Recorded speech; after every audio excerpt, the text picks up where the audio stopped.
Hello, everybody. Welcome back to the Bideo.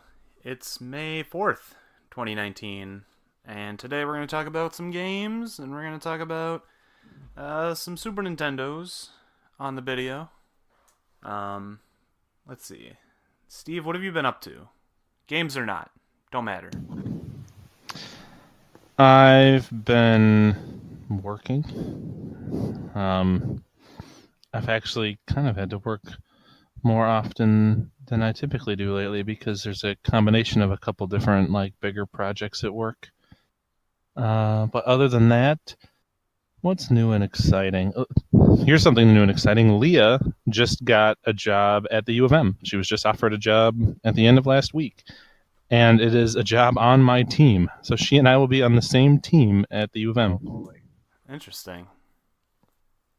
Yeah, she's going to be a trainer. And the training team happens to fall under the same manager as me. Do they know about your relationship? They do. Okay. I told Tim right away. And they didn't concur. They were like, dang, get her in here. So that'll be neat. Other than that, not a whole lot. It's nice out. Did some garage sailing today. Had the windows open. Hanging out with my cats. That's about it. All right. Dan, have you been up to anything interesting at all? Well, you guys already know, but I've been started my house hunt for real and went and looked at a house yesterday. One of them, I was going to look at two, but due to traffic, there was an accident. I couldn't get to the first showing. Um, the first house looked really nice in all the pictures, and it looked like a lot of space in the yard, but the basement was unfinished. Not like a deal breaker or anything. But then my realtor told me when she texted me, she's like, the house next door is scary. And I asked her what she meant by that. And she showed me pictures when I met up with her at the second house. And it was just full of crap. Like, like they're hardcore hoarders or something at the neighbors. So that could end up being dangerous if the house caught on fire or something. So, and it sounds like the neighborhood wasn't the best either. So probably dodged a bullet on that one. Um, and then the second house was just a mess, so there was nothing to do there. And everything else is either out of my price range or sells immediately. So I got to be on my toes to find something, but I got plenty of time for that. Um, I had my windshield replaced in my car because I got a big nasty crack from a rock on the freeway. So that's always fun. Uh, Other than that, not a whole lot. Just hanging out.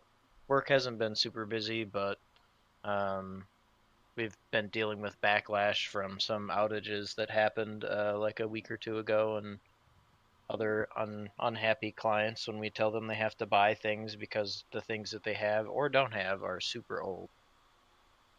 That's never fun. No. So you're pretty much just a worky boy looking for a house? Yep. Not a whole lot of time for games. I have played a few, but it's been sporadic. All right. Nick, have you been up to anything interesting? I've also been kind of a house-looking worky boy. Um, I've actually been dealing with some of the same stuff that Dan has, like with work. We've had a couple outages and stuff, so our support queues have been a little more full and noisy. Uh, and today my cat is in the room, so you might hear some Scout. He's just excitable. What a good guest to have on the podcast. He's like by far the most vocal cat I've ever met. He meows in the background to prove that you're telling the truth. Oh, that's funny. Anything else, Nick? No, I've only played like one game in the last like couple or since we like last recorded. So What about you, Noah? So, I did a lot of stuff actually. I had like a anime movie weekend with Pat. It was pretty cool. We watched Dragon Ball Super, the Broly movie, um, the My Hero Academia movie, and Kuroko no Basket movie. And 2 out of 3 of those movies were really good, but My Hero Academia was just a boring old anime movie. Was that the one at the island? Yes, it was a very average movie to watch. It just kind of seemed like a big episode, I guess, to me. Yeah, they did the thing where like, oh, most of your classmates are here by coincidence, and you're gonna hang out with them as usual. But it would have been really cool if they had not shown up. Spoilers, sorry. I know you come to the video for movie um, movie opinions, but not spoilers. Uh, some other stuff is I have been working, and it's been pretty bad. So I used up all my PTO, and this weekend, not the one we're on now, but the next weekend, I'm gonna take 2 additional days off and try to relax because it's been some rough stuff. But we also have a gamer weekend this weekend, or that weekend. Are your relaxy days before or after gamer weekend? They are Monday, Tuesday, so after. So I get nice tense Noah. I don't know about that. You probably get, like, you'll have to do some of the work to ease him into relaxation. Well, there will be pizza rolls and Little pizza PJs rolls. and anything else you can think of, comfy 90s style. I will actually need to take like a couple hours and just sit and think about what else would work. Because like PJ's sleeping bags and SNES games are all I can really think of at the moment. So the plan will be Goof Troop, and then you'll play your randomizer. Yes. There's also like a hidden possibility in there for a surprise. But I was gonna do the Legend of Zelda: A Link to the Past / Super Metroid combo randomizer, just to, and like I know you were against it or you were unsure of the logic in it, but I think it'll be an interesting way to play 2 90s games that I really want to play and haven't played in a while, like together at the same time. And like I haven't seen any of the speedruns or anything, so I don't know anything going in. All I know is I'm playing A Link to the Past and Super Metroid. The only like I wasn't against it. It was just I had a more purist vision of that weekend in my head, and so I was surprised that you recommended something that is so clearly spawned out of like 2019. That's true. It's just I don't know. I haven't like I know how to play A Link to the Past. I know where everything is, but I thought it'd be like a really cool idea to just mix it all up or whatever. And I suppose I could play A Link to the Past randomizer, but I also want to play Super Metroid, so the combo is gonna work. You might as well play the randomizer you want because one, I don't care, but two, any randomizer would break like the same mental rule in my head, right? Like the concept of a randomizer already goes against the purist vision that I was originally thinking. And so it's just like, oh, okay, this is a slightly different version of that weekend than I would have thought. It's like a spirit of the law versus the letter of the law type thing. I suppose. All I know is I want to do it, and I don't know if you can stop me or not. I don't want to stop you. Like, if that's what you want to do, like, we're still going to have PJs on and eat pizza rolls, and it's still going to be a ton of fun. We'll just, I'll have to find something to play. I have plenty of Super Nintendo and Genesis games I can pop in. I will help you find something. But with that, I think we can move into games. Who wants to start? Anybody itching for that start? I can hop in there. Just for what we played. Yeah. I played a bunch of Diablo 3 on the Switch.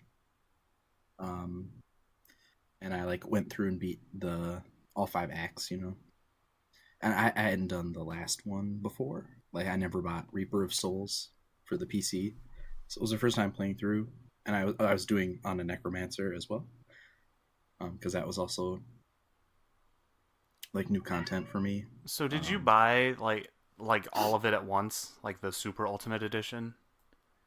The Switch Switch version comes game with just is everything, I everything. think. Yeah. Oh, dang. Was it 60?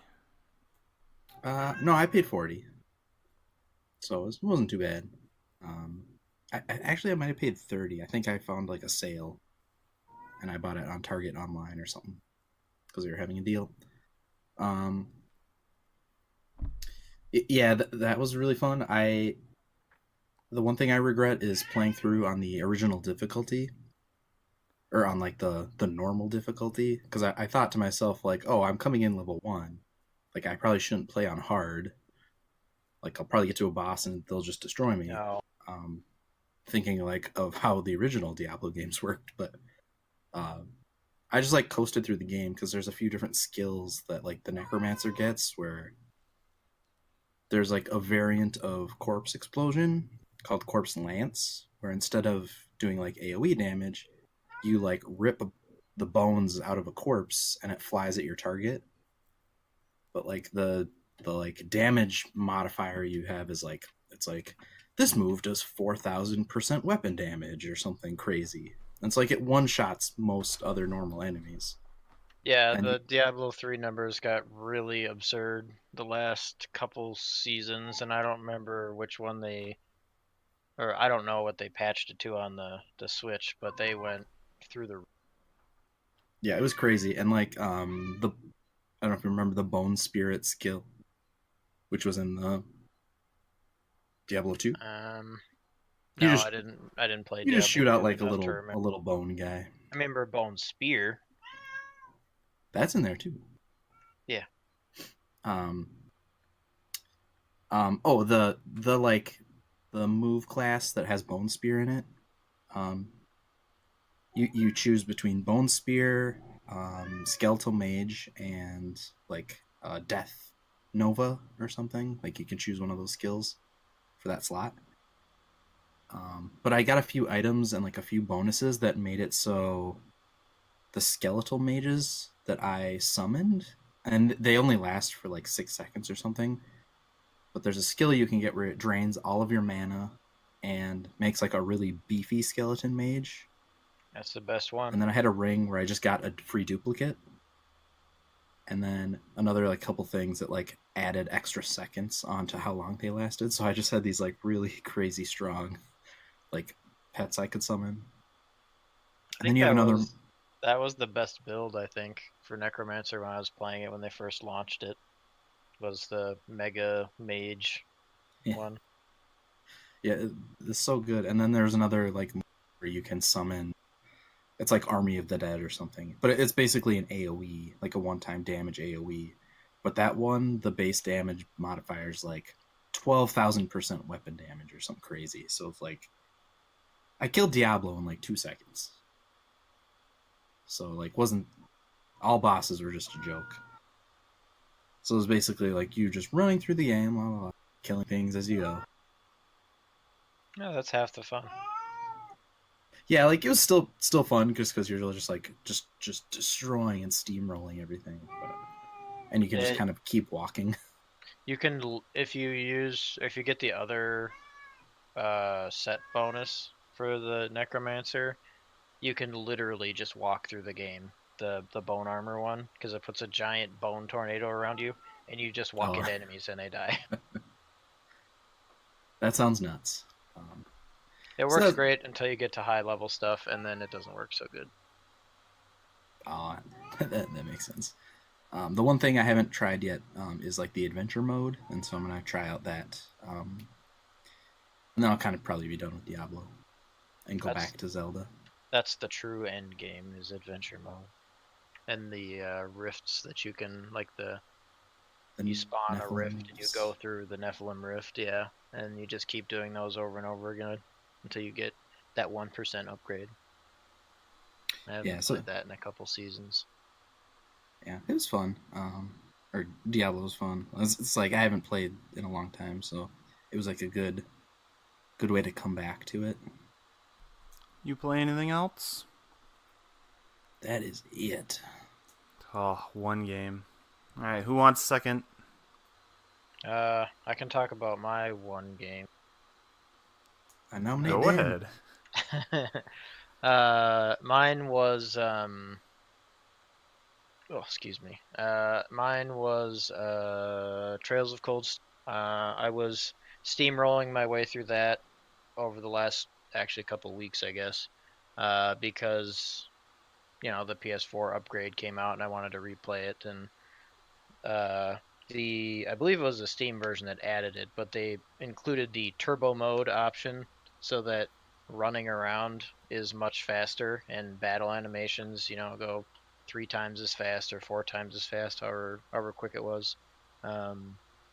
Really, definitely helps speed the game up because one of the chapters you're just riding a horse through like a giant like plains area for a super long time, and the turbo mode made that a bit less painful.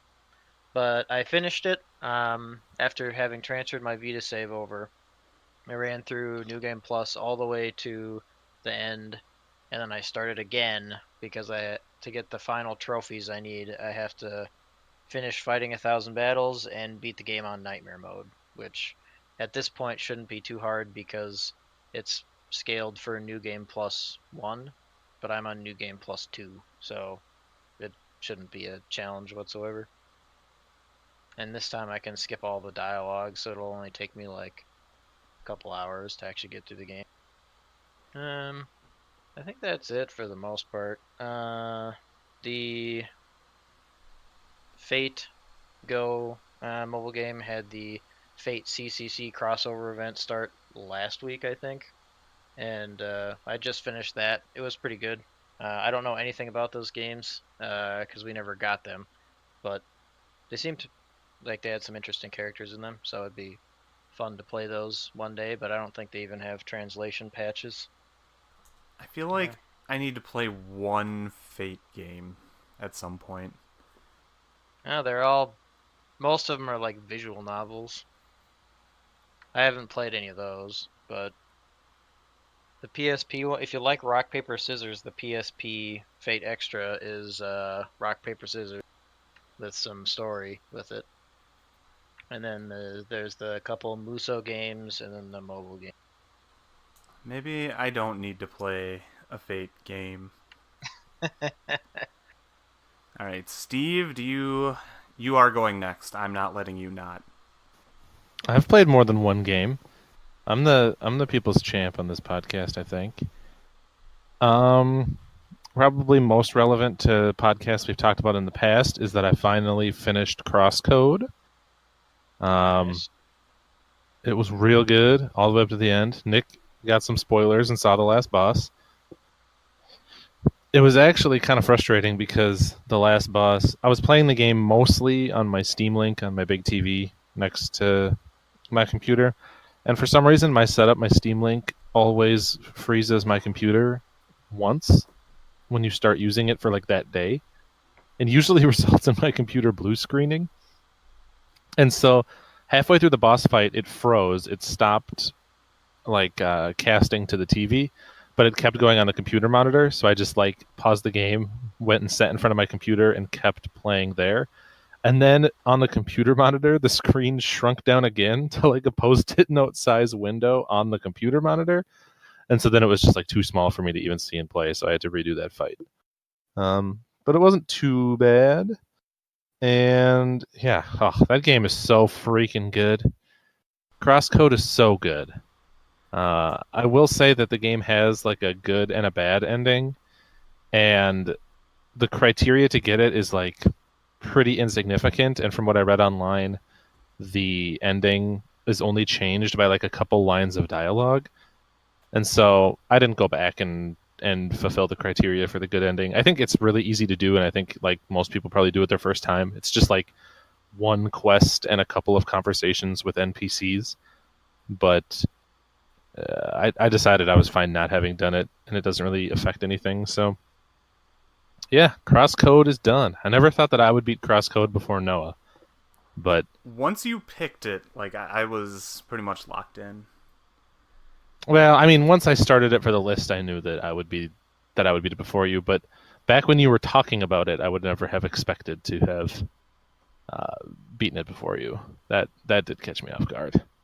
All right. Um, So before you continue, uh, there's a part in the game where they get you all amped up to do a thing, and then while you're about to do the real thing, they suck you out to do something else.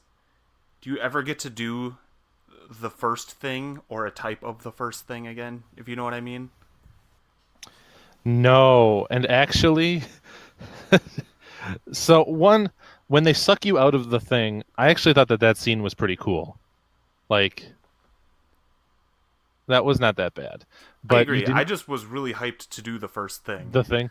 Yeah, so that comes up again, and they talk about doing a second thing, and like this is, I guess, spoilers a little bit, but like essentially your character opts not to do it with everyone else.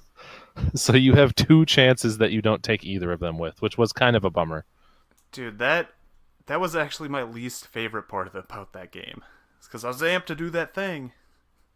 Yeah, I was too. I remember, I think I told you about it. I was like, dude, I'm about to do this thing. I can't wait to see how they do it. And then it's just like, oh, they kind of just don't do it. But I I still think that game is incredible. I still think that Crosscode. I think Crosscode has the best dungeons of any video game. Like, I would agree. I don't think there's a single Zelda game or other RPG that has ever had better dungeons, like more intelligently designed dungeons.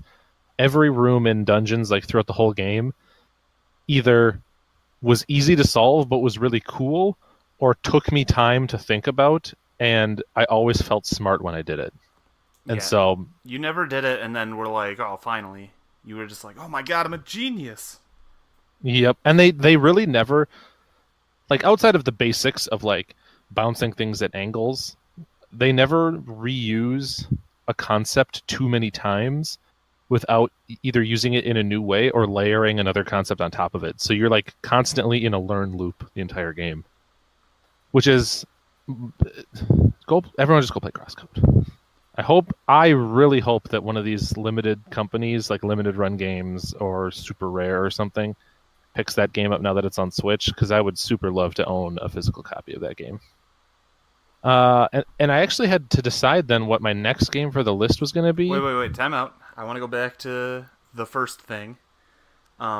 So it deals with like colors and shapes, right? When you're in the middle of doing it, Yeah. like squares spawn and they're a certain color, and you have to like. I don't really remember. But do you know what I'm talking about? Are you literally talking about like the thing that you get ripped out of? Yes. Yeah. Yep. Oh, okay. So what happened to me was the thing didn't spawn and it was supposed to, so you know what color you're supposed to be handling or whatever. And so I just had no idea what to do. And then I reloaded and it did the same thing. And then I googled it and apparently it just happens sometimes. Sometimes you don't get to do the thing. I forgot how I fixed it, but I did fix it. That's too bad. I just wanted not what to you say wanted that. You can talk about your next game. Well, my next game I was going into isn't even a game.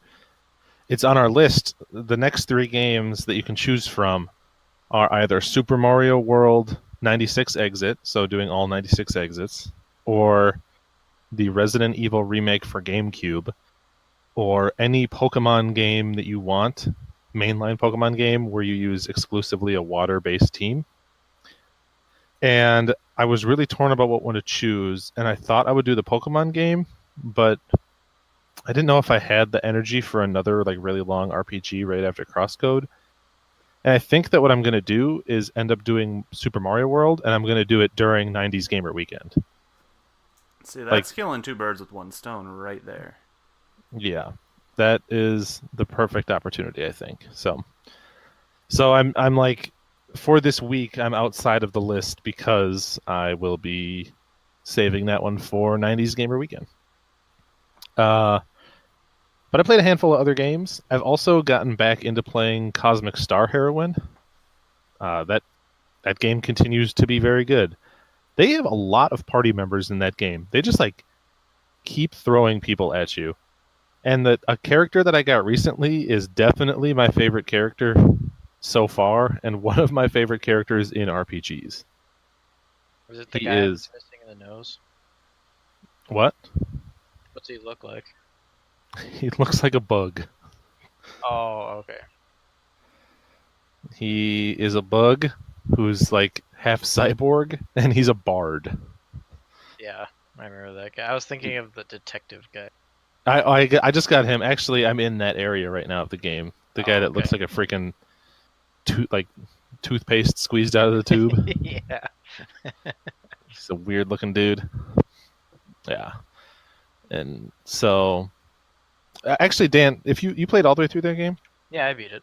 It was if a I'm while at ago. that part of the game, like that detective part, how far into the game do you think I am? I want to say you're like 2/3 through, maybe 3/4. He joins pretty late if I'm. I just got to the third planet, and my characters are all like around 35 to 40.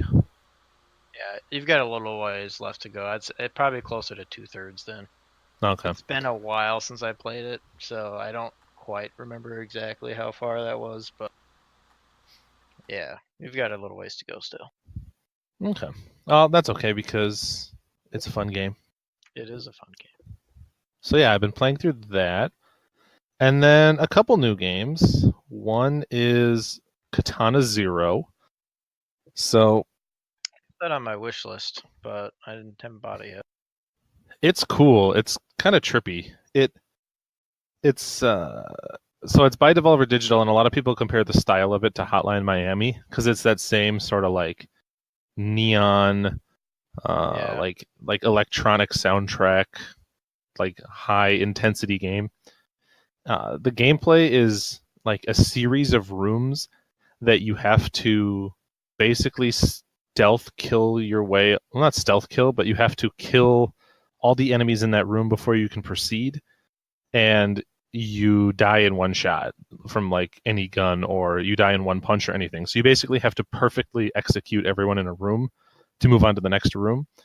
And it even goes so far as to like when you exit the room, it shows you like recorded footage of what your run through that room looked like. So you should mention the mechanic, right? The time thing. yeah, so you can, as you're doing that, you have the ability to slow down time to the point where you can like hit bullets with your sword to send them back at enemies and stuff like that, or just like dodge through stuff that would otherwise kill you.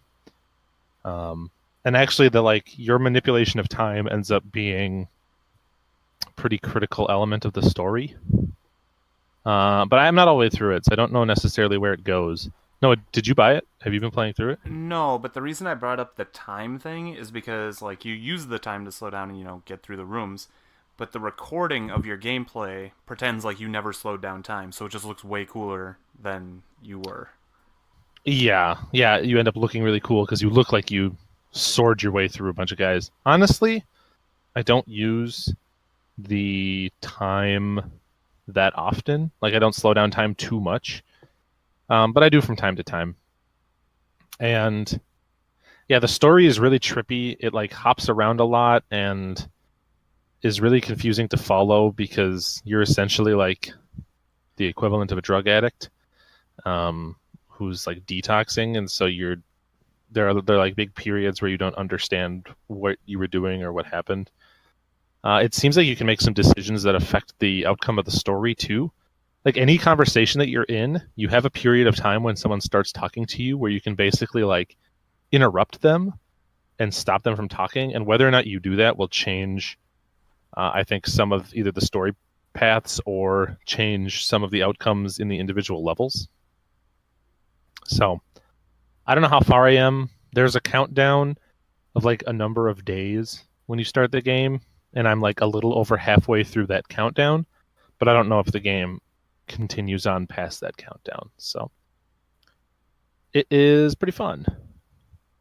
And I also picked up and played through Yoshi's Crafted World, which was, I don't know. I mean, if you like Yoshi games, like in the era after, like Yoshi's Story and on, this is another one of those. Just like the Yoshi game on 3DS, or kind of like Kirby's Epic Yarn, just like a really cutesy, not that difficult Yoshi game. But it was good, just relaxing comfort food. It just puts you in a good mood. It's really easy to like unwind and play for an hour in bed before you have to go to work the next day and stuff. So that game was pretty fun. And what else? The last thing, I just bought it today and started it. And I don't have much to say on it, but I picked up Dragon's Dogma on the Switch. I've heard so much good stuff about Dude, Dragon's Dogma. you haven't played it yet? Never played it before. I feel like I recommended this to you like 7 years ago. A lot of people have recommended it to me, but yes, you are an influence on me. But yeah, I picked the Switch version up, so I just started it like today. Like I got as far as the like intro part, the first like event in your village, and then I like just left the village to go to the first town that isn't your home village. I mean, so far it's kind of like janky Dark Souls combat in a Skyrim world. I don't know.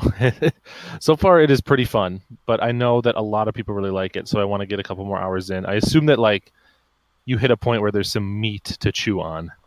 Right now it's just kind of like early video game.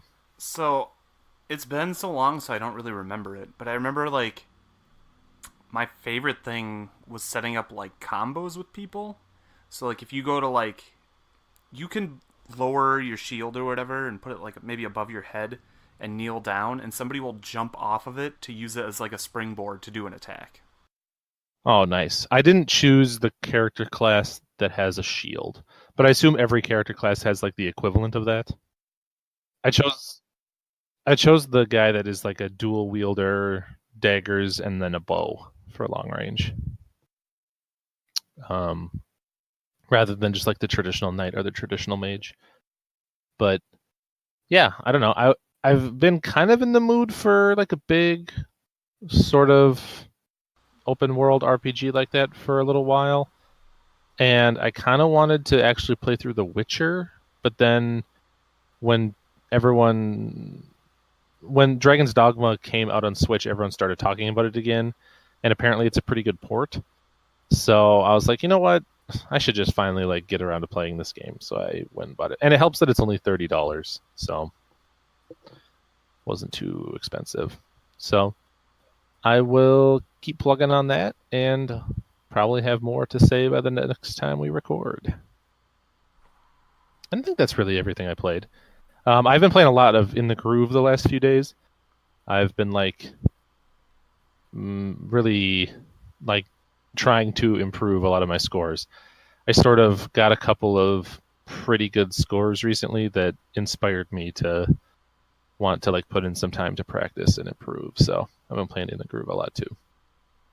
And that's it for me. What up with Noah? So, I would like to apologize, first off. I muted myself on OBS so that nobody heard me talk about the combo system in Dark Arisen, but they can use context clues to figure out what I said. A lot of stuff happened, actually.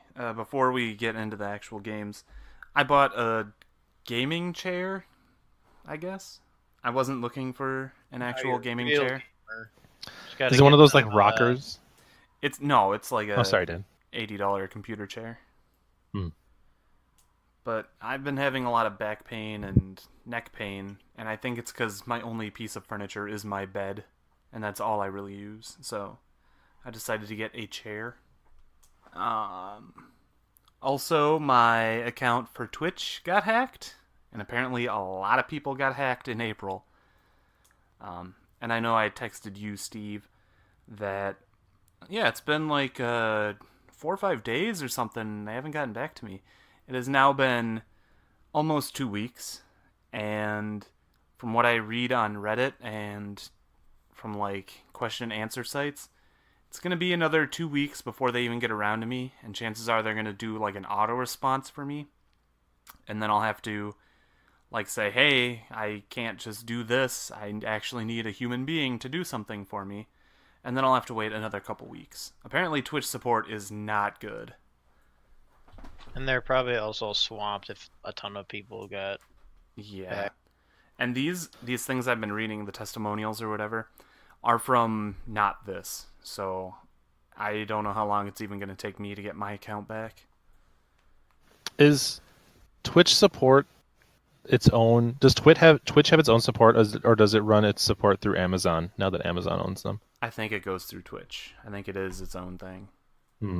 That's too bad. Because I was gonna say I've always had decent experience with Amazon support, mostly because they just like refund you on everything because they don't want to deal with you. But if it's not Amazon support, it's too bad because yeah, they might drag their feet. Yeah, it sucks because like I really want to get back to streaming and speedrun. I can speedrun the game without streaming, but it's not as fun. Like I definitely need the human interaction while grinding a game over and over and over again. Not to mention the list. Like I don't want to finish the game off stream. I want to stream the list. I want that to be a thing. I need Garrison to help me through the final boss. Gotta wait for Garrison. Dude, Garrison is the man. You could not ask for a better Twitch viewer. No, I really couldn't. I feel like he works at Twitch and has been planted in my stream to help me get through the game. Like he exists to encourage you to keep streaming, so they keep getting ad revenue or whatever from Yes. the pre-rolls. Like plant one guy in every stream that is that person's ideal viewer, like a personal viewing concierge, Oh, and something let else I them go. learned is the numbers on your stream, the viewers or whatever, do not include the bots that show up in your stream. So when I have 15 viewers, 15 people are actually watching me. Nice. So that's a boost to the ego. Because I thought it just included the bots, and it's like, yeah, so I got like 5 viewers, and they're all bots, and it's okay. But it does count people who are just watching you. And bots cannot watch you, they just show up in your chat. So that's pretty cool to know that I can hold 8 to 10 people at a time. Very cool. Well, yeah, for sure. But, man, there's nothing I can do to make it go faster. And I was thinking about, like, should I make a new account? But then, like, I know this sounds dumb, but Nornzy is like a brand name associated with me now. Like, it's everything I have, so I don't really want to switch and make a new everything, you know what I mean? Yeah, I get it. I actually just switched my PlayStation 3 name or PlayStation name to the Blinkoom with the OOM at the end. To try to like sync up stuff across the different platforms. Mostly because it just bugs me having a slightly different name on everything. Yeah, I know what you mean. And it didn't break any games so far. I mean, I didn't really try. Like, I played Apex and it was fine. So, who knows what it broke somewhere in the back end, but I'm fine with it for now. Yeah, man, it's really frustrating to like check my email every day and there not be anything.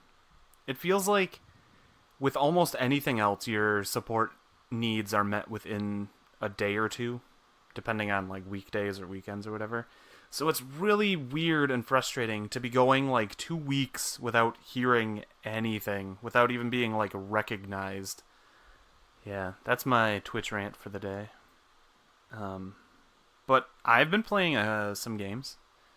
So recently, Ben and I have been on a kick for Don't Starve Together, which is amazing. So if you don't know what Don't Starve is, it's like I want to call it stylized. Survival. Yeah, it's like a survival game, whatever, you know. But it's done in like a top-down isometric view, and you collect twigs and craft and build a base and all that. But I think it's definitely I think it's my favorite one of those things. So we've been playing a lot of that, and it's been a lot of fun. And I've been playing Wendy, and she has a dead twin sister who comes as a ghost when you kill something around her flower. So that's cool. Um, I've been playing Apex, which is just Apex. Nothing interesting there. It's getting really stale for me in particular. I don't know. I don't think it's going to be stale for Steve or Nick or anybody who doesn't play a lot. But I have been playing almost every day that the Battle Pass has been out. I'm level 72 on the Battle Pass. And there's like 40 days or something left, and it goes up to 110. Which is like, I play 2 hours or more of Apex every day, and I get pretty, like, second places and stuff, and that's what they give you your most points for your Battle Pass. And man, the battle pass did not wow me, I will say. dude, it's not great, and I play a lot, and I don't know if I'm going to max it out. Like, I play a lot of Apex with friends who also own the Battle Pass, which gives you more points, and I don't know if I'm going to be able to max it out in time. Like, That's crazy. I understand it's to be ground, whatever. But it should be... I feel like I'm putting in the time. This is enough time for a person to max out Battle Pass. And I don't know if it's going to happen or not. I mean, I think I might have even said this on a previous podcast, but I know that this is like my stupid animal brain, but I just want them to include like unique challenges in the battle pass. Like I want it to be a huge list of stuff. Like the one day that we played Fortnite where it's like get 10 kills with this weapon or get a first place with each character or like kill 5 people with Gibraltar's ult, you know? Like So you want there to be missions, like I, daily I missions? That yeah, give more I want to work points? I want to fill a bar and I want them to ask me to do things that like take me out of my comfort zone of how I typically play. And Yeah, because right now in the Battle Pass, all you're doing is the same thing you've been doing. It'd be cool to be doing something different for points. it doesn't feel any different from like the leveling up that I already get on my account. And since I don't play like a ton, like my account isn't at max level, so it just feels like I'm leveling up an account twice. And to be honest, it's either I don't care about the skins or the skins aren't that good. And I don't even really care about the rewards if they have a better like Chivo system, but as it stands, I'm mostly about the battle pass just as like a I appreciate that you guys made this incredible game. Here is some money. Please do something with it.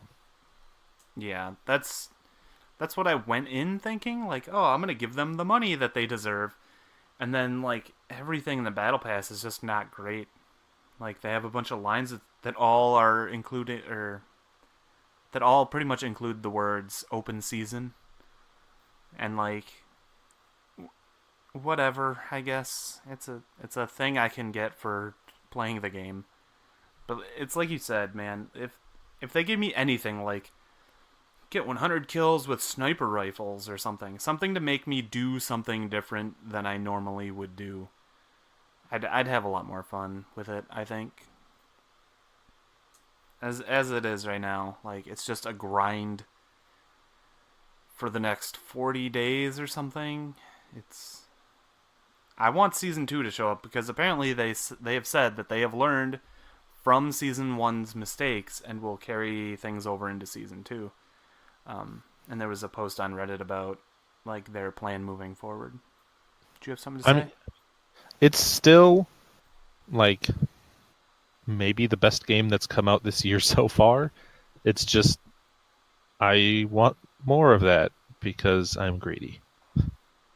They've done a lot of talking too about like why they're slow on updating, but it sucks. Like I'm not happy about it. Yeah, like I understand that they're out there saying like we don't want to work our team into the ground, like we don't want them to be crunched and have to work 80-hour weeks to constantly update this game just because it was a success. And it was like, I actually agree with that. Like, good, don't overwork your people. But then I don't know. I would hope then that the stuff that comes out at a slower rate gets me a little bit more excited. Yeah, like it's actually worth the amount of time it took them to do the thing, and it's not just like the same thing reskinned and they put in very little effort or whatever. Yeah, but It's yep. unlikely that that's what's going to happen. They'll probably have great stuff. Yeah, I think so too. But I talk every night on Apex with Joade and Ben or Pat or whoever's on. Um, what they really needed to do was instead of introduce a new hero, introduce a new map, I think. And they wouldn't have known this because like it's all hindsight on my part. Like if you're gonna have a long, boring grind that isn't great in your battle pass, like a new map would have done it. Like I think just getting through season 1 is going to be a slog, and then maybe season 2 and beyond opens up a lot of new things and ideas and such. I don't know. That's my Apex minute. Um, Good minute. What else? so the last game I've been playing, and Dan has probably seen me play it, and I texted you about it one night. Is I've been playing NBA 2K19. I'm into sports. I couldn't. Sports. I didn't know if you were joking or if it was like a someone was there that wanted to play with you. Nope. I Explain. So I don't know how often I tell you guys this, but I want NBA Street again. I That game was amazing, and so I was like in the market for an arcadey basketball game for like the past, I want to say year even, and it turns out all the sports games like the Madden NFL 2K19 or whatever were all like under $20 instead of their usual 60. So I was like, you know what? Maybe this will be good enough, and I won't hate myself. Um, Turns out the game's good. Like, I guess there's a reason people keep playing these, outside of just they like basketball.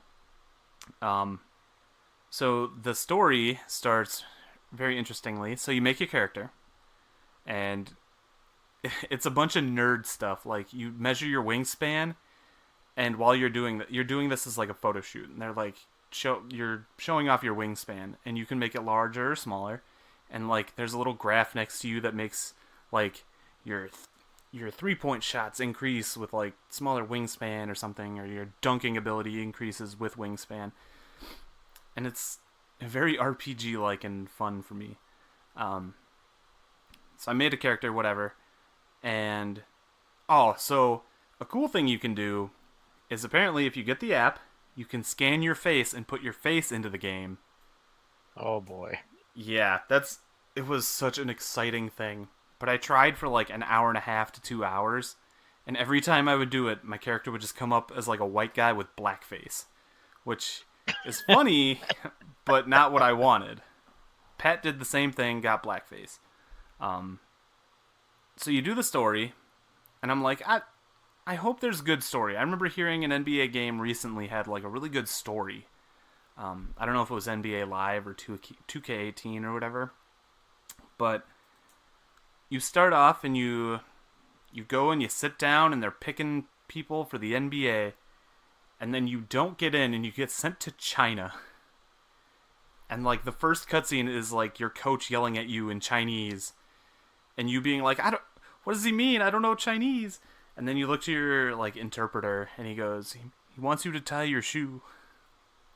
So that's really funny, and like you play the game and you meet these other characters or whatever in China, and you leave China eventually and you join like the G League, which is I assume minor league I don't know anything about basketball. G League is probably like minor league basketball. And when you go to leave China, your coach says this really long thing in English, and then you like try to talk back, or he says it in Chinese, and you talk back in English, And he's like, yeah, I totally understand. And he goes, you understood me the whole time. And the coach goes, yes. So apparently your coach just doesn't like you because he constantly talks to you in Chinese, even though he knows English. I probably didn't do that scene justice, strictly talking in podcast form. But you go to the G League, you get traded for sandwiches. Like they trade your contract for a food truck to show up at their place for a year or whatever. So that's interesting. And then eventually you get to the NBA.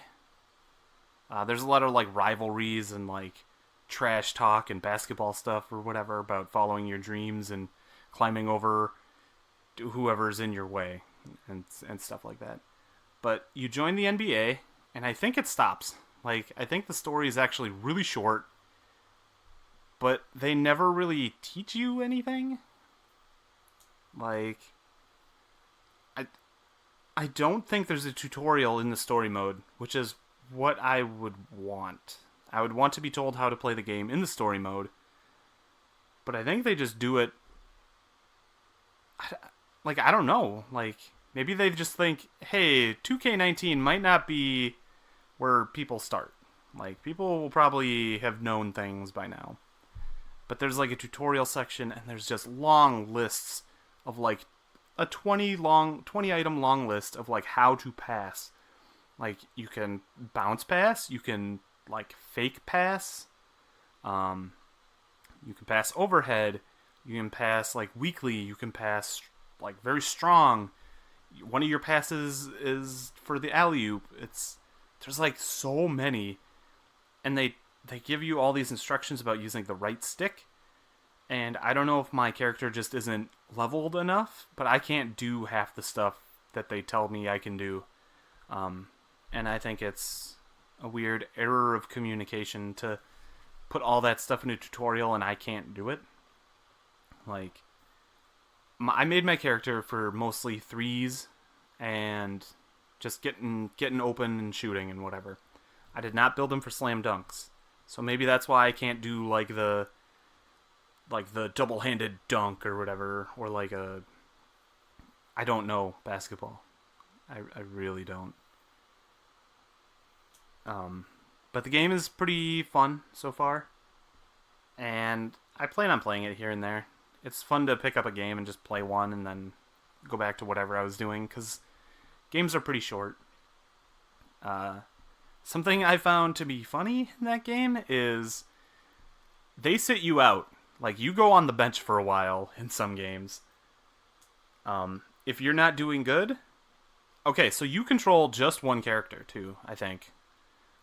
If you're not doing good, they'll bench you. And then you have to sit on the sidelines and watch the game in first-person mode, which can lead to some interesting stuff. I definitely watched a referee's butt for more than 20 seconds. Let me adjust myself here. Weird. Yeah. But there are all sorts of modes. I think they make a TV show for the game in the game. Like, they're on episode 33, and you can just go there and watch episode 33 for the game. The voice acting for, like, the announcers and stuff is really good, and it feels really natural, and I have not heard a similar line, and I've been playing it for, like, 10 to 20 hours for sure. So it's really cool in that regard, too. There's, like, a neighborhood you get to walk around in and meet other MMO basketballers, I guess. There's a daily wheel spin. There's an entire section for building, like, a shoe empire and designing shoes. I mean, that makes sense, right? It definitely does. There's a lot to that game that I need to sink my teeth into more. I've never done any of the online stuff outside of like walking around the MMO neighborhood. God, what else is there? Like, you can build your like dream team or whatever from NBA players. What I will say is the Timberwolves have some really nice jerseys. Like, they have like interesting jerseys. But yeah, man, basketball 2K19, NBA, pretty good game. I got Pat to buy it. Joade was thinking about it, but it went back up to $60. It's not bad. It's not NBA Street, but they also have, oh my god, they have a mode called Blacktop, which is described as over the top, just basketball and on the asphalt or whatever. And so that might be where I need to be going. But I enjoyed the story stuff, so I went with that for a while. Dude, sports games might not be bad. Like, I've been avoiding them most of my life, but this one was pretty good. One of my friends, when I was growing up, he played a ton of sports games, like, would make me play with him. So like football games, and the ones I always enjoyed the most were the basketball games because I could win more often because I felt like there weren't as many like mechanics that he could hide from me by not reading manuals and stuff. Oh, yeah. If that makes sense. So like I always had the most fun with the basketball games. I have two. Like, I don't play baseball. I probably will never play a baseball game for the rest of my life, I think. Football is whatever. And oh, another thing about this game is I spec'd myself for like mid-range shots and 3-points. And so I'll go and I'll be outside a line, I'll be open, and like a meter will fill up for your shot. And you want it to be maxed out. You want it to be a full meter to make the perfect shot. And like, sometimes if you don't shoot very well, you'll still make it because like you took a good open shot. So like, I think in my head there's like this constant like territory thing going on where your shot is percentage based, and every time somebody's near you, like your percentage will just go down. But sometimes I'll take a shot and it'll be almost perfect and I'll be wide open and I'll miss. And it's really frustrating considering that's what I put my points into. And you don't always need to make it perfect. So sometimes I'll just miss a shot and be upset. And another thing I've noticed with the game is I feel bad when I miss a shot. I feel like I let down the team. So I can't imagine what the real sports guys feel like when they miss a shot. They probably feel rich. I feel so That's what I was bad. gonna say. I don't know. They probably feel bad for letting down the team and maybe losing the game. It sucks though, because like, I don't know what difficulty I'm on. It's probably like amateur. There's probably like 5 difficulties, and I'm probably in the middle somewhere. And I feel like the best thing I can do is pass the ball to somebody else. Like, I should not be taking shots. I'm not good at that game. I should really sit down and go over the tutorials but there's so many because there's so much you can do in that game. There are like 5 different ways to approach a slam dunk, which is bananas. God, there's just a lot. But that's it. That's all my games. NBA 2K19, pretty good game. Under $20, maybe you should buy it. But I'm not buying it for $60, man. I don't have that passion for basketball that much. It'll be $5 in a year, so. That's true. I think the reason it was on sale is because a new season of sport games are coming out soon, or are out. I don't know when sports game seasons are. Yeah, I'm not sure, but yeah, I'm sure you're right. Y'all want to talk about some SNES? I need like a 5-minute not talk. Let's talk about some SNES, Noah. So what are you thinking for this section? I was thinking it'd be fun to maybe start by going over everyone's first experience playing the Super Nintendo. Like when in their lives they played it, what they thought about it, what games they were into. And then after we've gone through that for everybody, we can go from there about anything else anyone wants to mention, like their favorite games, them playing it now, stuff like that. All right. I'm going to go first so I can get my talking out of the way, but I definitely need to rest my voice pretty soon. I definitely had it middle school, right? That was about it. Maybe elementary. Yeah, maybe elementary school. Um, and I've talked about it on the nostalgia episode, but that's that's when I knew I was a gamer. Like my mom got Legend of Zelda: A Link to the Past, and that was my jam for a while. I found out about Mega Man X. I asked for it for my birthday. I would so I would play it so much that everything would get really hot and the game would stop like working properly. So I would take the cartridge and I would put it in the freezer for about 5 or 10 minutes, and I would unplug the SNES. Yeah, Why- I know. Why would it get so hot? Because I was playing it all the time. I don't know. It sat on the carpet. It just got hot, man. Mine don't I can get tell hot. you. Like Okay. it all right. definitely got hot. So then I would put it in the freezer for like 5 or 10 minutes, and then I'd go back to playing it. Like, dude, I played Mega Man X. That is my favorite game of all time. Probably still. Like, new games come out and they're always great, but I can always go back. Even after NBA 2K19? Yes, even after NBA Wow. 2K19, I know, right? I speedran the game for a while. I was thinking about speedrunning it again. But yeah, it's one of my favorite games, and I really just played a lot of SNES. Anybody else want to go? I can fill more stuff naturally after this. I can go because mine is maybe a little different, and I bet mine transitions into Nick's nicely. So, I actually grew up as a Sega kid. I had a Genesis. I mean, I had a Game Boy. All my Nintendo experiences were Game Boys and handhelds. It wasn't until N64 that I actually owned a Nintendo home console. So I grew up with the Genesis, and my neighbors grew up with the Genesis. But I remember my first experience playing a Super Nintendo was at my uncle's house. And at the time, he lived down here near me in the cities. Now he lives totally somewhere else.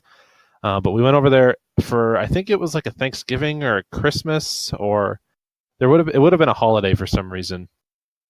And I went into their basement, and they had a Super Nintendo hooked up, and I'd never played one before. And so the very first game that I played was Super Mario World.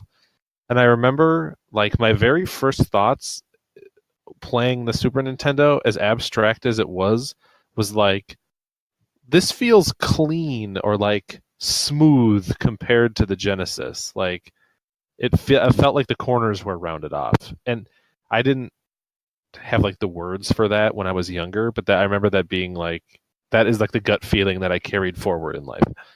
So I played a lot of Super Mario World there that day, and I played a lot of Mario Paint that day. And for many years, Mario World and Mario Paint were the only two games that I had ever played on Super Nintendo. My sister had a Super Nintendo. She got one of the Model 2s, the short, fat ones. I think they're called the Juniors. That that are like rounded, and so she had that and a small handful of games. And I remember a little bit playing on that. Super Adventure Island and Super Ghouls and Ghosts were like the two games that we would play on her Super Nintendo. But it was her Super Nintendo, and she moved out of the house like not that long after the time when she bought it, because she bought it like, obviously, if she got the Model 2, she got the Super Nintendo really late in its life. And so I didn't have a lot of time to like interact and play with that. And there was a couple other situations where I played some Super Nintendo games. Like, I have a really vivid memory of going to a local Game Crazy here in town right around the time that I got my first job. I was with our friend Billy, and because he was the one that had a car at the time. And I remember I bought like $130 worth of Super Nintendo games, 100% just based on like the upsell of the guy at the store. Like, I was like, I want some Super Nintendo games, and he was like, well, I heard Jurassic Park's good. Go ahead and pick that one up. And I was like, sure. What else is good? And he just kept like pointing out games that he thought were good. And so I had left with like a big stack of like 15 games. Nothing and of but those, winners, those 15 games, I'm sure. it was a mix. It was stuff like Jurassic Park, and there was a couple other games that like I think were so bad, like licensed games that at this point I've gotten rid of them. But also he recommended like Sonic Blastman 2. Like what a weird game to recommend alongside a licensed Jurassic Park game. But Sonic Blastman and Sonic Blastman 2 are incredible. Like those are such good beat 'em ups. So who knows? I think that guy was just like pointing out stuff that had been in the case forever. Um, but I only played those a little bit back in the day too. My biggest experience with Super Nintendo after all those initial salvos, like the meat of me playing Super Nintendo games, is in late middle school to early high school. When I had my own computer, I downloaded at first SNES and then SNES 9X. And most of my first playthrough of Super Nintendo games were via emulator. And I played like every Super Nintendo role playing game like back to back over the course of like a year and a half to 2 years. Like I played Chrono Trigger, I played both Final Fantasies, I played Earthbound, Illusion of Gaia, Soul Blazer, some of the ones that never came out here, like Terranigma, Bahamut's Lagoon, Breath of Fires, those came out here, but like I played all those just like back to back to back because I was learning about RPGs at the time and I was just like eating them up because I loved them so much. And it just so happens that I could get a ton of them for free on my emulator. And so that was most of my Super Nintendo playing until a little bit later in life. And I did play some of the other like popular games at that point too, like Super Metroid I played on emulator at first too. So oddly enough, most of my experience until I was like an adult was via emulator. Yeah, because you couldn't afford to buy the actual cartridges. Yeah, exactly. I didn't know that I would turn into like the goob that I am today. So, and I was like buying games at the time, but I just wasn't buying Super Nintendo games. Like my attention was more on like PS1 and PS2 games. So, um, that I mean, obviously that's changed at this point. Now I pick up anything that I want to play, and like playing stuff on an emulator these days feels kind of hard for me to get into. But yeah, that was my main experience was like a teeny bit when I was a kid, and then emulation. Nick, I'm curious to hear your story because I have a feeling it sounds similar. It pretty much is. I growing up, well, I guess to say like my first console or video game console was my N64. So like I didn't have anything before that besides like my Game Boy. Um, and my grandma or somebody had like an old Atari, so I played those a little bit, but they like weren't mine, so I didn't play them a bunch. But like the neighborhood kids, and friends, they had stuff. So one of my best friends growing up, he usually had like all the nicest things. He was kind of spoiled. So when I hung out with him, I got to play like his Super Nintendo and his Segas and stuff. But since I didn't have them, like there's probably like games that were for the Sega that I associate with the Super Nintendo maybe in my mind, just because they were like games I played at the friend's house. But I remember playing, gosh, some sort of like, I think it was a wrestling game, maybe like a Monopoly game at his house, like all the classics. like the classics.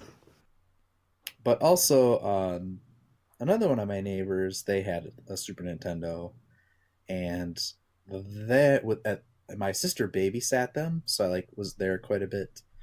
But at their house, I remember playing Star Fox and um, Mario Kart, and like the Mario Kart was super fun, and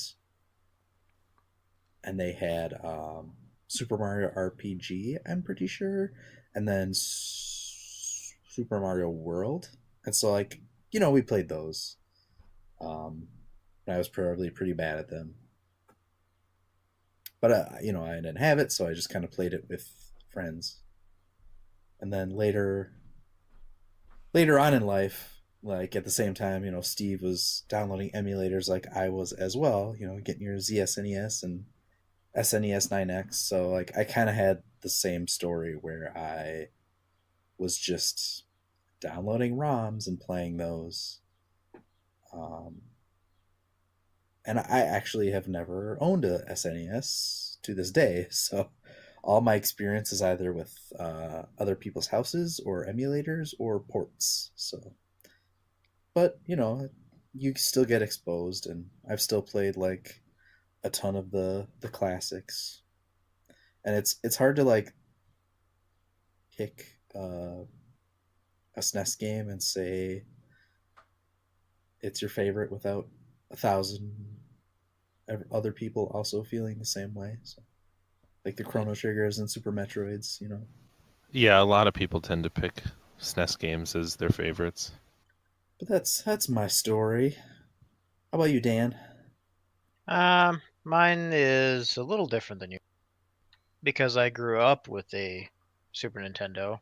My parents bought one when I was 5, and so we had it, and I remember spending a lot of time sitting there in the living room next to we had big bay windows and this little TV where we ended up hooking the Super Nintendo up and spending a lot of time playing that.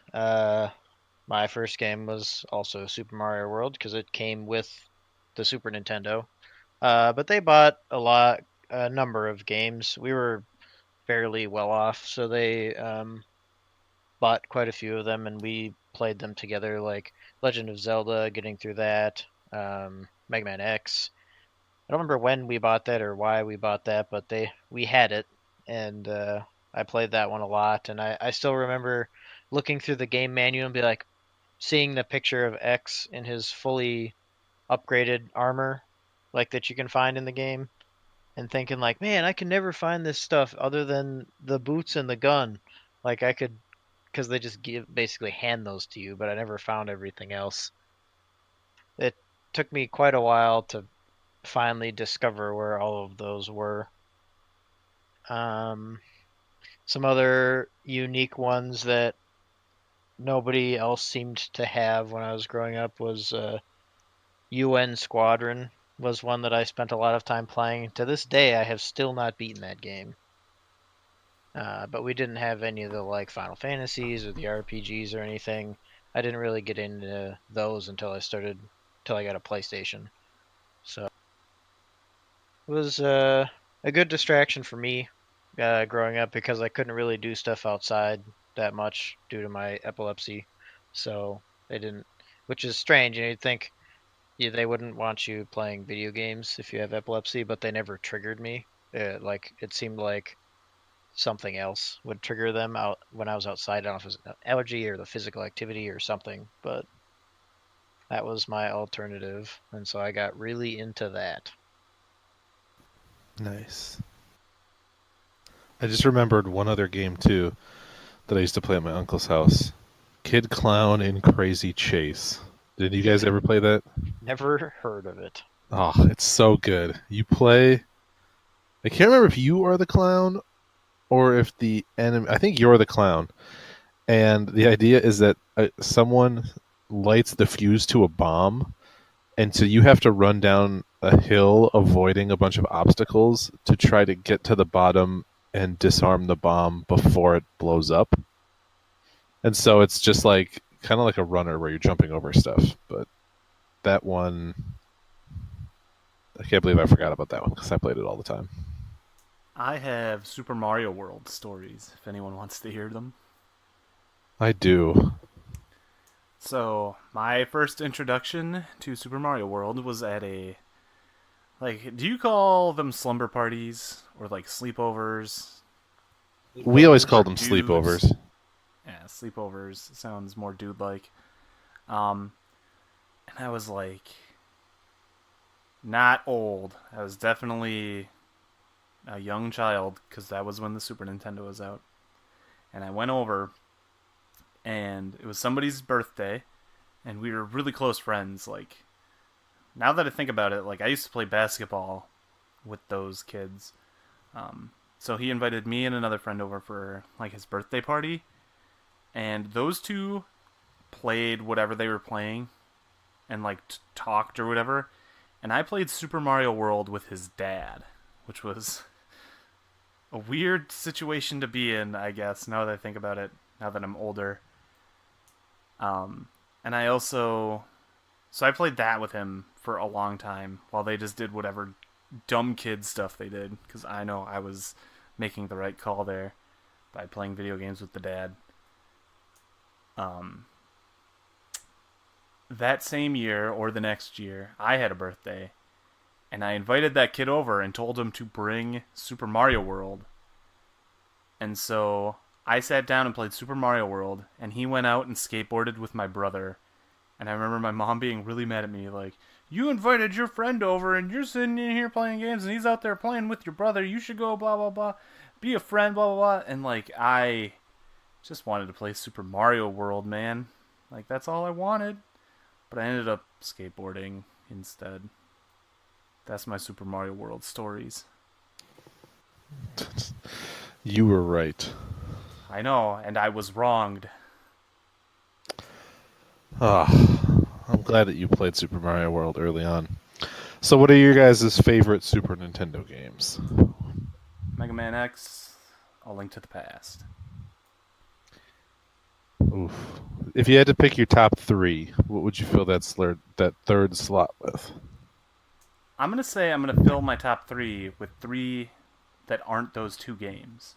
So, like, my next three favorite, I Wow. would say. It sucks because it's going to take some time to think of. Do you guys have any while I think about mine? I would probably say Chrono Trigger, Final Fantasy 3, and then either Earthbound or Yoshi's Island. Those are good choices. Anybody have anything else? Nothing that hasn't already been stated. So Mega Man X, Super Mario World, and then Kid Clown and Amazing Chase or whatever. Yeah, I mean Legend of Zelda and Mega Man X and yeah, Chrono Trigger. You know, the classic. It's hard to beat them. I mean, they're classics for a reason, right? Yeah, exactly. And I could probably pull my bucket of Super Nintendo games out and find Super Castlevania is definitely up there for me. I played that one a lot. That's such a Dan game. The image of you, like, standing in front of your TV playing Super Castlevania 4 will always be my, like, default Dan image when I picture you in my head. Oh, from one of the parties where I played through. Yeah, just standing in front of the TV like a hero. Doesn't even sit on the ground. Just straight up stands there. Oh, it's so good. Do we count Japanese games that never came over to America? In your favorites? Sure, I think so. Dragon Quest V. I know it eventually got a port, but it was originally for Super Nintendo, I believe. Or Super Famicom. Good choice. I will also say Breath of Fire 2. And I can't think of a third one. I played a lot of Battletoads and Double Dragon. That was another fun one for me. Since that one had co-op, I could actually play it with my friends. A good one. What about Nick? Maybe Goof Troop. Maybe. Goof Troop solid. I remember. Oh, the other one that the interesting game story for me was my mom would go rent Super Nintendo games for me to play and try. She would just like pick something off the shelf. Did you also rent the Super Nintendo? Or did No. you just have one? No, we owned the Super Nintendo, Okay. but she would rent a lot of games for me, like because there was a video store on the way home from her work, and she'd bring random ones home. And I remember it took me a long time to figure out what some of them were, like after the fact, because like I could never remember the names. I just knew the gameplay, and two of them that took forever for me were Demon's Crest and Legend of the Mystical Ninja. And I ended up acquiring them far later, but I never got very far in either of them as a kid, but I really liked trying to. Mystical Ninja is difficult because like you can totally Yeah. bone yourself. Oh yeah, definitely. Like the thing I would always do as a kid though was I would just buy lots of shoes so I could run really fast and jump over the boxes or whatever were in the first stage. I don't remember what the other shops really did. You could play games to try and make money, but they sucked. Right.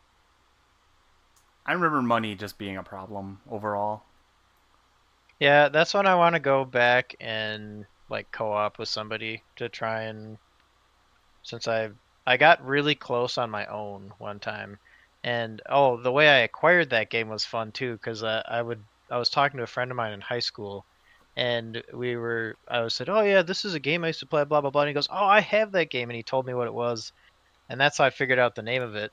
And the very last day of high school, he brought that game in and he gave it to me. What a I champ. still have it. Oh, I don't know if he had intended for me to return it to him at some point, but we have not talked since high school. So it's definitely mine. Where would you guys put the SNES on your console list of like favorite to least favorite? I it's it's definitely at least number 2 for me. Very very close to number 1. But the PS2 and all the amazing games I played on it probably takes that. Are we counting handhelds or just home consoles?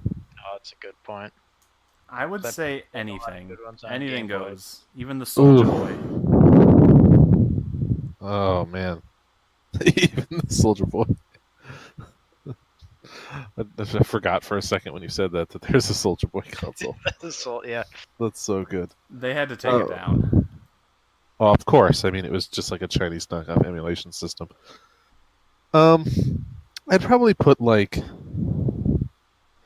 the Super Nintendo somewhere like in the range of third, fourth. PS2 I think is pretty solidly my number 1. And I would put the DS probably number 2. And then it's hard because like I don't know if I put Super Nintendo or PS1 above the other. So I'm gonna say fourth, my fourth favorite console, despite the fact that like it's weird because the density of great games on the Super Nintendo is insane. It's just it gets knocked down the list because I didn't have one growing up, and so like the Genesis and the PS2 have both great games, and I'm nostalgic for the system itself. Nick, what about you? probably in the same boat as Dan, where it's probably around number 2, maybe number 3. PS2 probably takes the top spot, and I would say it pretty solidly sits at second for me. Most of my like all-time favorites are from the SNES, so Yeah, for me, it's a tough call between Game Boy Advance and the Super Nintendo for number 2. Like they're real close. They're also real similar. It's very true. I want to say it's number 1, but with a surprise opinion, my number 1 might be the PS4. I could see that. I mean, the PS4 has been a really good console too, and there's been a lot of really good games on. That's true. But the nostalgia in me wants to say the Super Nintendo is the best console. But, man, the PS4 is pretty good. I don't know. Good console. Super Nintendo up there, for sure. PS4 is a solid choice. It's hard to say before the end of the generation, but I can see it being one of my fave. I was just like looking at my bookcase of video games, and I have a lot of PS4 games, and a lot of them are good. Yeah, that I will say that Well, to be fair, are you gonna buy a bad game on purpose, or keep it thereafter? I have, in fact, bought bad games. Not physical though. The bad games I Oh, bought were sure. downloaded.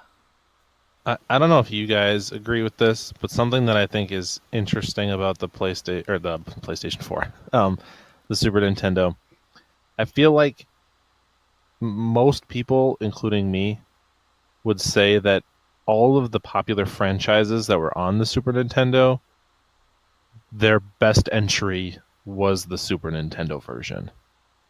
Like, a lot of Like people Mega will Man say A and Link to the Legend of Past is the Zelda. best. Mega Man Yeah. X is the best Mega Man game. Super Yeah, Metroid is for the best sure. Metroid game. A lot of people like Super Mario World as their favorite 2D Mario. Final Fantasy III is a lot of people's favorite Final Fantasy game. That system had like nothing but it had no weak games in a franchise. Like it had A Link to the Past, and the DS had Phantom Hourglass. Like the Super Nintendo destroys the DS on Zelda games. But the 3DS had A Link Between Worlds, which was also really, really good. That's true. I would say of the like But it main was Nintendo almost that franchises, one was almost piggybacking off of a link to the past. Yeah, So that's true. the ones that I can think of that I like more on other systems is I would say the best Star Fox game was the 64 one, and the best F-Zero game is the GameCube one. All right. Also remember like who you talk to. Like a lot of us highly regard the Super Nintendo. And you know like Ocarina of Time Yeah. was for 64, and people really talk about Mega Man X Command Mission a lot. I've never was a heard joke. anyone talk about Mega Man X. That is awesome. isn't that the one on PSP? It's the PS2 one, right? The PS2 and RPG. GameCube. Yeah. And yeah, you're right, but I'm talking about like our friends group, also like the people I talk to on Backloggery or people that I see on YouTube. Granted, all those people are sort of within our age range, which is right in that sweet spot. But most people our age, I think, either like the original Nintendo versions of games, or because they're nostalgic for the first in the series, or they like the Super Nintendo one the most. And that changes, I guess, if you're like talking to a 19-year-old or a 20-year-old, because they're probably like really nostalgic for the GameCube.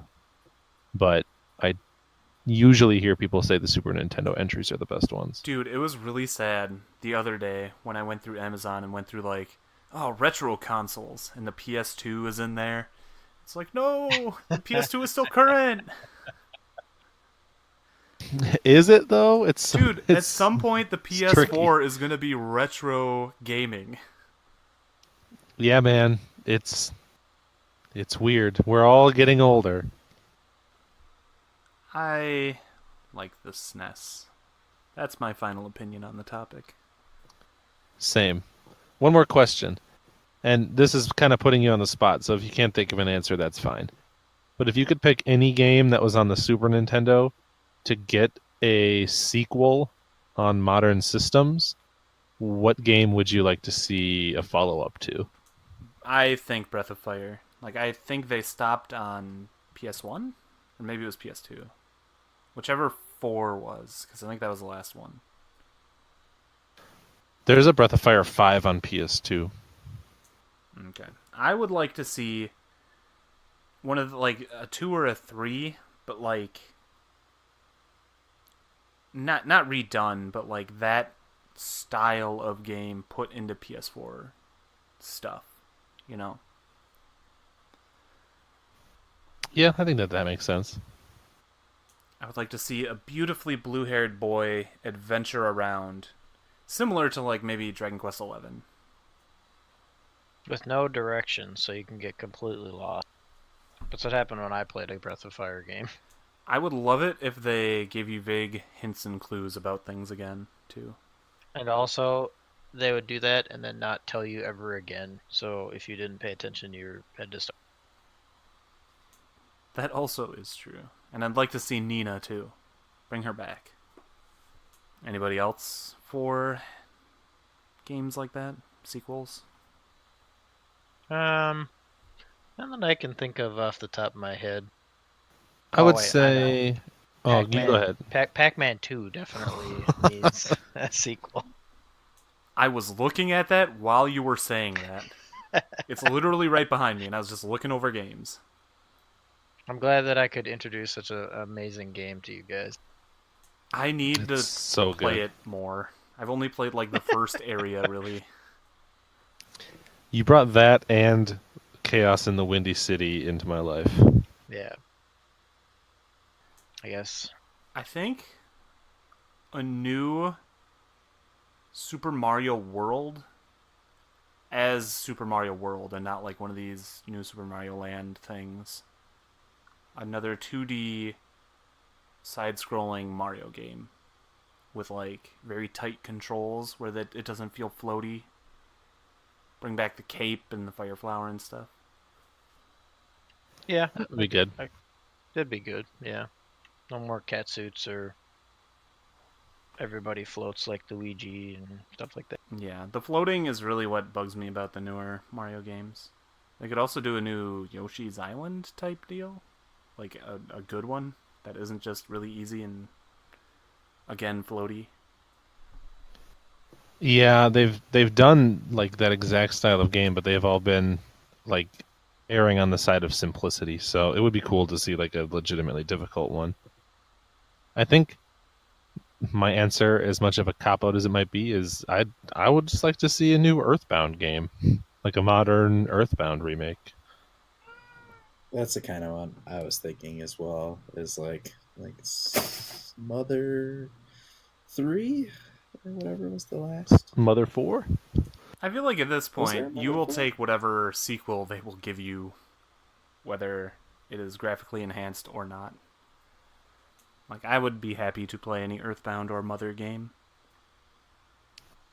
That's probably the only big one that I would want to see. I mean, it would be fun to see a Sonic Blast Man remake, like a modern beat 'em up, but that feels like it would end up being more of like a lower budget indie type game.